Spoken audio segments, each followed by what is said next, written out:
Okay, so first we are going to go over the anatomy of the cards.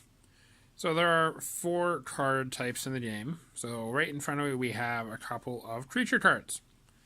And so in the top corner here, that is the house that they belong to. So Bulwark is part of Sanctum, and Dust Pixie is with Untamed. You'll notice underneath Dust Pixie, but not underneath Bulwark, are 2 amber symbols. So when you play this card, the card will give 2 amber to your Archon. You will gain 2 amber. This one will not. Next we have their power. So the power is how much damage they deal and how much damage they can take before they are discarded. So Bulwark can take 4, Dust Pixie can take 1. On the other side, we have their armor value. So Dust Pixie has 0 armor and Bulwark has 2. So on a single turn, the first 2 damage that Bulwark takes doesn't count. It's cancelled out. So essentially it takes 6 damage on a single turn. You could take Bulwark from fully healed to damaged. At the end of a turn, damage does not heal, but your armor is restored. So if say you attacked with a 2 damage or 2 power creature and attacked Bulwark, it would take care of its armor, and then if you attacked with a 1 damage like Dust Pixie, it would deal 1 damage to it. And then the next thing we have on here is any text. So for example, each of Bulwark's neighbors gets +2 armor. So if these 2 were in the same deck, it would be giving +2 armor to the Dust Pixie, and Dust Pixie has none. There's also traits, so this is Human Knight, and then this is a Fairy. These are from 2 different decks. I just didn't have any armor in the deck I've been using. Next we have upgrade cards. So we got 2 here. So same thing, they have the Amber token and they've got their house symbol. It says it's an upgrade.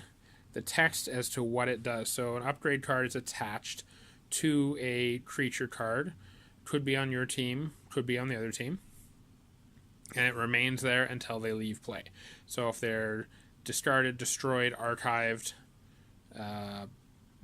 they all would then go, these cards would go to the discard pile. Next we have actions. So again, House Sigil, and then this one gives Amber and the other one does not.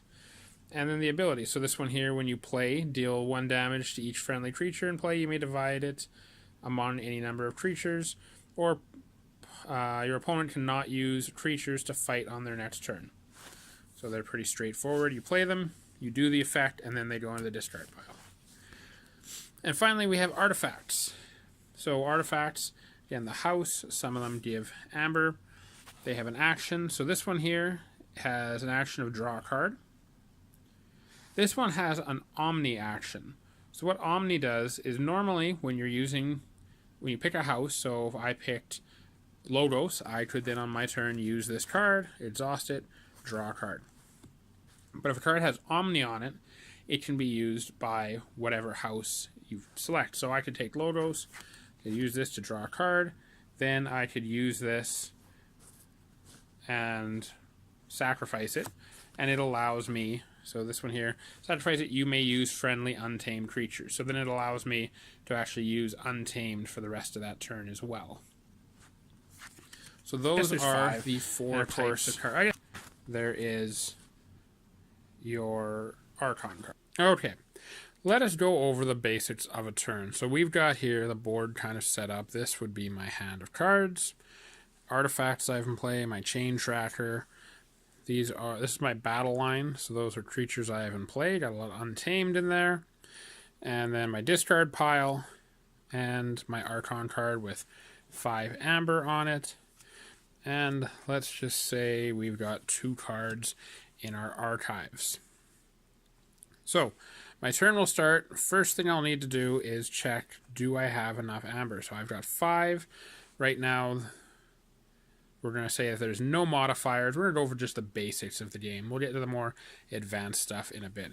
So we're going to say there's no modifiers, and so it takes 6 Amber to forge a key. So step 1, forge keys. Well, I don't have enough to do it.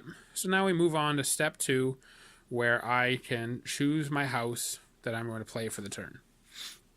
So in this game, every deck has 3 houses. So this deck has Logos, Mars, and Untamed. Each deck has 12 cards in it. Whatever house you pick, that is the house that you're able to use cards with, play cards with, discard cards with. So if I picked Untamed, I can't use Mars or Logos unless I have cards that allow me to. Again, that's getting into more complex stuff here. So what I'm going to do for this turn is I am going to pick... let's say I'm going to pick Untamed. So I've got my hand of cards. I've got no cards in my hand I can play from Untamed. But I've got a lot of cards in play that I can use. So what I'm going to do is, now that I go on, I can go to the... once I select my house, I can look at my archives. So I have 2 cards in my archives here. If I wanted to, I could take my entire archives to my hand once I picked my house, but I'm going to choose to leave it because it's not going to benefit me right now. So once you get onto your play, which is step 3, play, discard, and use cards that you have. So I'm just going to maybe find a card in hand. Yes. Okay, so we're going to pretend I had this Ancient Bear in my hand, which is Untamed. So I can look over my cards here. I've got 2 Niffle Apes. Got a Nocturnal Maneuver. Oh, that's not a creature. That shouldn't have been there. Okay, so I've got this card, and I want to play it from my hand. And in fact, we're going to say that I have this one as well in hand that I haven't played yet. So I want to play this artifact. So I take the artifact, I put it in play with my other artifacts, and I put it in like this. It is exhausted, so I'm not able to use it on the first turn. Unless otherwise specified, any card comes into play exhausted. And then I'm going to also play this Ancient Bear.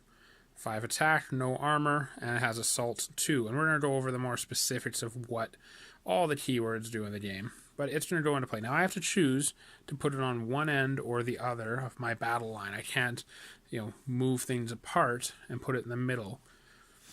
And so what this card is now the Dust Pixie and the Bear are on my flanks. And certain cards will refer to flanks.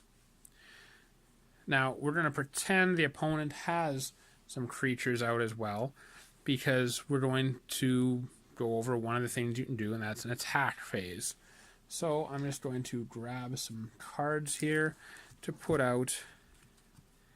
Let's see. We got a Bat Drone. I'm just going to put them this way so you can kind of see them. And we'll put a Niffle Queen out. And, there we go. So we're going to put these out here.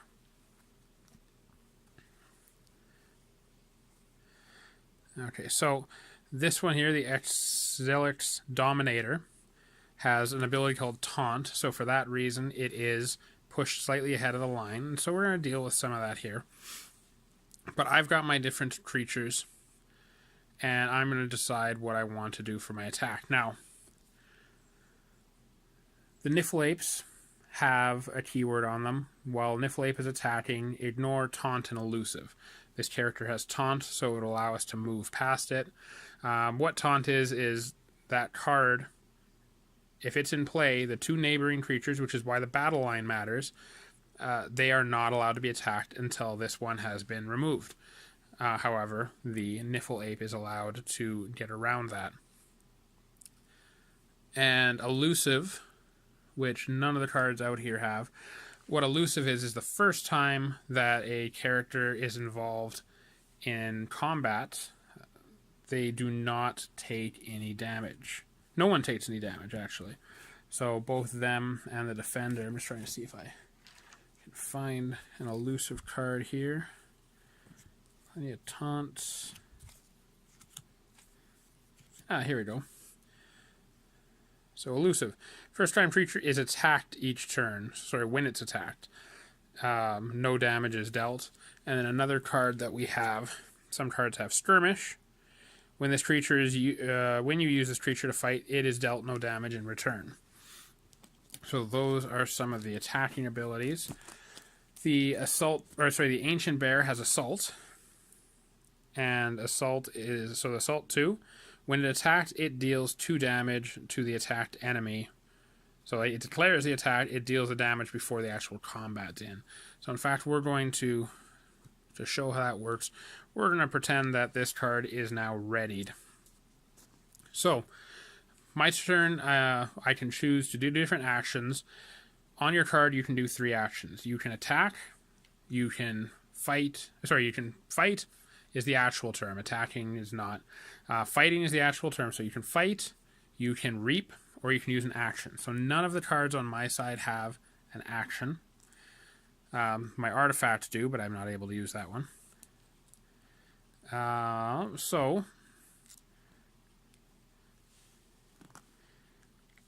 I'm going to start off by, I'm going to attack with the Ancient Bear. And the Ancient Bear has Assault, and I'm going to attack the Dominator because I have to. So, before anything happens, he will deal 2 damage. I don't even know if I'll have enough damage tokens here, but pull up my tokens. So he'll deal 2 damage. So 1 damage goes to the armor, and 1 damage goes to the Dominator. And then the Dominator and the Bear will then engage in the actual fight. So the Bear will deal 5 damage. 1, 2, 3, 4, and 5. And 9 will be dealt to the Bear.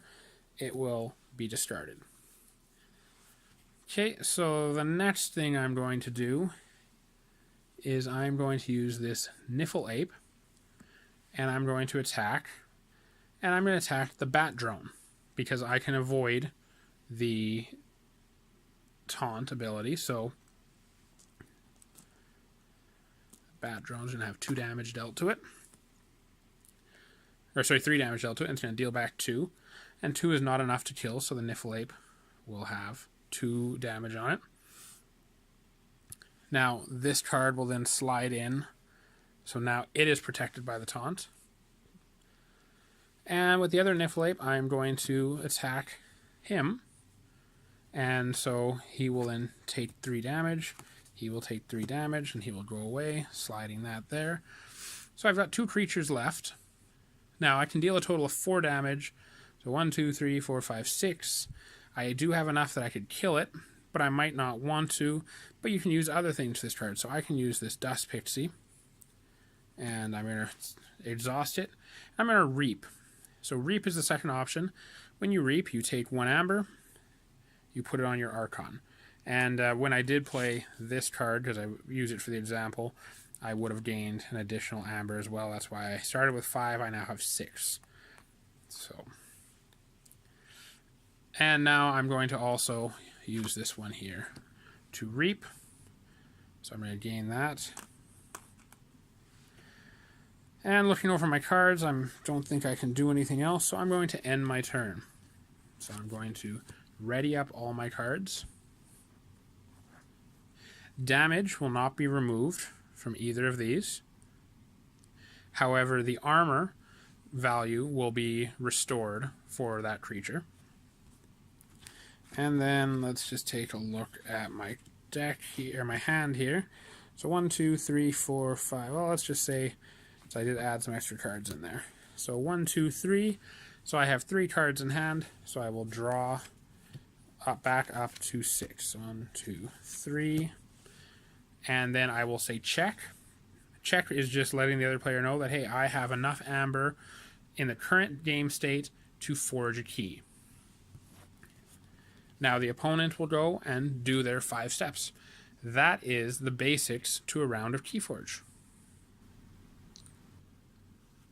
So the game goes back and forth, and you play until someone forges all the keys on their side. So they need to forge 3 keys. The first turn, though, runs a little bit differently. On the first turn, like to start the game, you'll determine who goes first. So let's say I am this player, I choose heads or tails, so forged or unforged. Okay, we flip it over, and let's say I called forged, so I guess I go first. It's not, I don't have a choice, it's I go first. So the first player works a little bit differently, or the first turn, and really it's just for the first player. So let's say I have my cards here. Because I'm going first, I will draw 7 cards instead of 6. 5, 6, and 7. And let's just lay out my hand of cards here. And I get to look them over, and I get to determine, do I want to keep this hand or mulligan? Both players are allowed 1 mulligan, where they shuffle the hand back in their deck, and then draw 1 less card. So 6 for the first player, 5 for the second player. On the first player's turn, they choose their house, and for that, just the first turn, they are only allowed to play or discard 1 card. So let's say I was going to keep this. Well, let's see. Let's look at my different houses here. You know what? Yeah, so I'm going to take Logos as my first turn. Okay, I'm going to play. So I'll play Osmo Martianologist. He comes into play like this because he always comes in exhausted. Then I will end my turn. Because I had 7 cards and played only 1, I won't draw up because 6 is the base maximum. And then that will end my turn. Then the second player goes, and the rest of the game you play the normal. You can play as many cards as you want out of your hand because there is no cost. It's just playing within your house. So that is the basics of Keyforge. Now I'm going to do a second video here once you get the basics down, and we're going to go into the more complex things like the stun tokens, the power tokens, and power-ups and chains. But let's focus on the basic game here and move on from there. Thank you for watching. As always, like, comment, subscribe. This is Be More with Just a Bunch of Nerds, signing off.